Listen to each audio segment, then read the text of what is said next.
Tania du premier jour de Sukkot, donc on était le 15 Tishri. Désolé, j'ai une extinction de voix, j'espère que ça va pas être trop désagréable à entendre.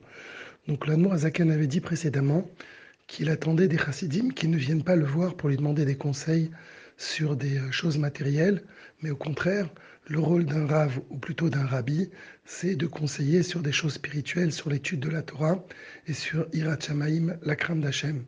L'Admour Azaken donne un exemple, il dit c'est comme par exemple, imaginons qu'un enfant, eh bien son père veuille le frapper parce que l'enfant s'est mal comporté. Eh bien à ce moment-là, l'enfant ou le jeune qui esquiverait le coup du père, finalement, qu'est-ce qui se passerait? Eh bien, il ne serait pas en train de prendre une leçon de ce qui est en train de se passer. Qu'est-ce que dit le Admor Azaken?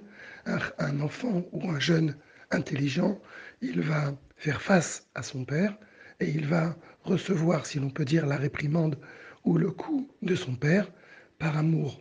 Bien de la même manière, Akadosh Baruch Hu, quand il nous donne des épreuves matérielles, eh bien, il ne faut pas essayer de s'en échapper quelque part. Il faut essayer de prendre ça panim, avec le visage. L'Admoazaken explique longuement l'idée de qu'est-ce que ça veut dire panim.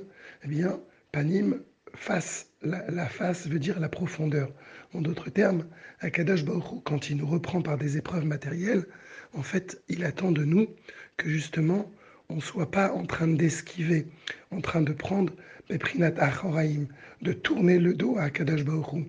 Et c'est ça justement ce que l'Admoazaken dit. Comment arriver à ce niveau-là, d'accepter, si on peut dire, les épreuves? Eh bien, il faut essayer de chercher la raison, le pourquoi. Essayer de trouver en nous, peut-être que l'on a on a eu un comportement qui n'était pas adapté. Et à partir de ce moment-là, comme l'Admoazaken donne un exemple, il dit par exemple, imaginons qu'un roi, qu'un Meller, on veut dire de quelqu'un de surpuissant, qui pourrait faire que ses enfants soient pris par quelqu'un d'autre. Mais non, le roi, au contraire, il aime tellement son enfant que qu'est-ce qu'il va faire? Il va le nettoyer de la boue, et même l'Admoazaken dit même des excréments. Et donc à ce moment-là, on peut voir à quel point le roi, si l'on peut dire, cet homme puissant, il aime ses enfants. Il aurait pu demander à des serviteurs de le faire, mais lui-même, il veut s'occuper de ses enfants. De la même manière, si nous, on réfléchit à notre manière de nous comporter, c'est évident qu'on va trouver des raisons qui font que on a ces épreuves.